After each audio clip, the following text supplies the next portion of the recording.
Brittany. And I'm Chris. And we are Indy Homestead. Welcome back to our channel. What are we doing today, babe?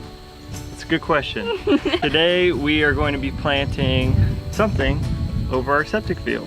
Yay! It's been a long time coming. Yes, it has. From all the research that we've done and the comments that we've received on our videos is that you want some sort of green material, some sort of plant layer over your septic leach field that serves a couple of functions. A, it prevents soil erosion, keeps that soil from being dispersed to other places, prevents flooding, helps distribute the water throughout that little field area. You sound like an expert. Oh, right. Thanks. Well, you've been researching for a while now. And the trick is, you don't want plants that are going to be disruptive to your septic field, which means you don't want plants that are going to establish and grow these deep root systems. You kind of want a thick, fibrous root system that's going to, spread the whole area without getting too deep down and, go inside your the root horizontally as opposed to vertically. Exactly. So we still haven't decided on what our final product is going to be over the septic field. In the meantime, we kind of agreed on a variable seed mix, which is going to act as a cover crop. We're going to plant it today, let it germinate and sprout up in the fall and the spring, maybe till it once under the soil. Just to help build up that soil. Right. So the soil that we got delivered to us is, there's hardly any organic matter if you look at it. It's basically a sand and clay mixture, we think. It's not just fertile. Right, it's very nutrient poor. Hopefully by putting this cover crop and tilling it in once, we're gonna add at least a little bit of nutrients if it even takes. So hopefully, fingers crossed. That's the goal for today. Now that we've talked about soil, we've talked about what we're planting kinda, it's time to get your hands in the dirt. I'm the worst. Someone's gotta watch the kids. All right, I know. Yeah, that's true. What have you already done today? This morning I got out there and set up a couple hoses and some impact sprinklers and started pre-watering it just to loosen up the clay and sand soil. To go straight from dirt to mud. Straight from like this compacted nastiness that you couldn't even stick a stick into to a wet, muddy mess. Muddy mess. It's gonna get gross. We originally thought we were gonna use a tiller to kind of loosen the soil up. After we noticed how compacted the soil is, we thought maybe that wouldn't be the best idea. So we rented a couple core aerators that are gonna pick up plugs of earth and spit them out, and we're just gonna throw some seed in there and try to rake a little bit of earth back over top and keep it watered. Fingers crossed, because the blend of seed we got, it said it can pretty much grow on anything. That's why we got this. Right. We're gonna really put that to the test because nothing's growing on this thing right now. I feel like we're living in the Dust Bowl. So let's part ways. Let's get this party started. Get this party started. I'm gonna go check on the babies and you go get dirty, sir. Okay. Okay. All right. The first step here was to take the 2 core aerators that my father-in-law John rented and run it over this patch. Chris and John went over this patch a couple of times in different directions, and it took about a total of 2 hours to do. It was a really hot day on this day, and the soil was very compact despite Chris's efforts to loosen it by watering prior. Now that the soil has been disturbed a bit so that the seeds can embed a little bit easier, it's time to spread the seeds that we got. We chose a fall mix cover crop that includes a blend of Austrian field peas, crimson clover, hairy vetch, annual rye, and winter rye. We'll have to cut this right after it flowers in the spring and then till into the soil for green manure.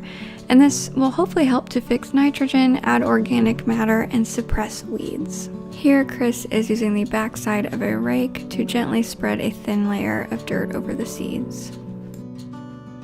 Right here you can see Chris spreading the seeds by hand simply because there's such variation in the size and weight of each of the seeds. At the beginning of this time lapse you see Chris using a hand crank seed spreader, and that's because at the periphery of this bed we did plant some grass seed, but on the main portion here we are planting the fall mix cover crop that I talked about earlier.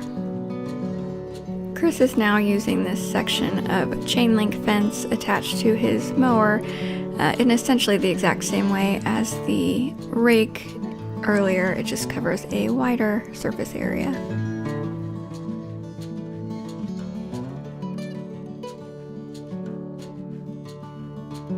Now Chris is starting to set up the irrigation.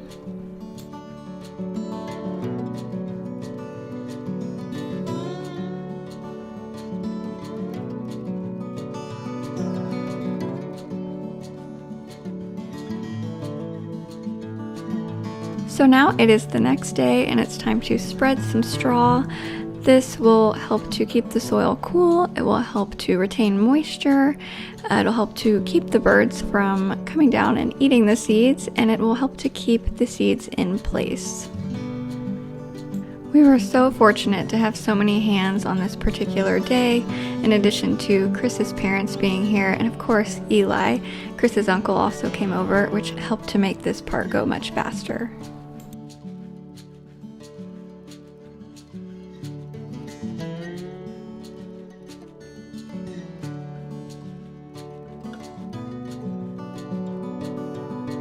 Even though this day was a particularly windy day, it was also a quite beautiful day. The temperature was very mild, and I wasn't out there helping to spread the straw, but it was a lot of fun watching it all unfold with the family.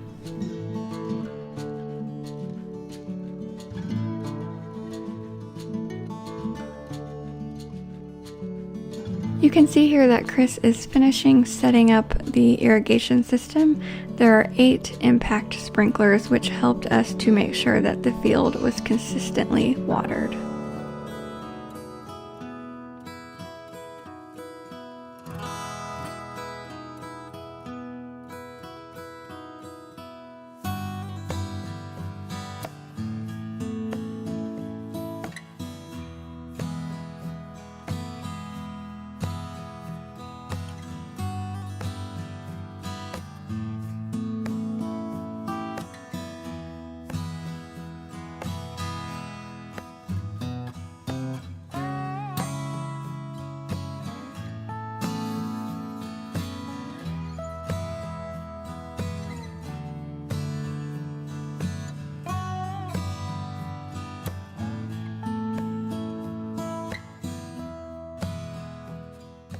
So it's been about 3-4 weeks since we first planted and did the entire process.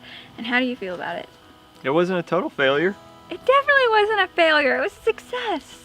There's green where there wasn't green before. Yeah, and considering what we started with, I feel like it looks really good. We were so shocked to have the amount of growth we had so quickly. I know, it only took a couple days. I think like 2 to 4 days we saw the shells or the seeds start popping open and some green and little tiny leaves popping up. Yeah. That was exciting to see. It was really exciting because we were not sure if that ground would give us what we were hoping for. And it is a little spotty. I mean, it's patchy. Yeah. I think as long as we have some stuff survive come springtime and we're able to till it under, we'll be able to add some nutrients to the soil that weren't there to begin with, so I think that's a win. Yeah, absolutely. So it looks like all your hard work really paid off. Thank you. I did it all by myself. Yeah, we had a ton of help. We had your dad over here. He brought some equipment, so that helped a lot. Your uncle was over here helping with the process, and your mom was helping me with the kids. So really, it was a group effort. Took a village.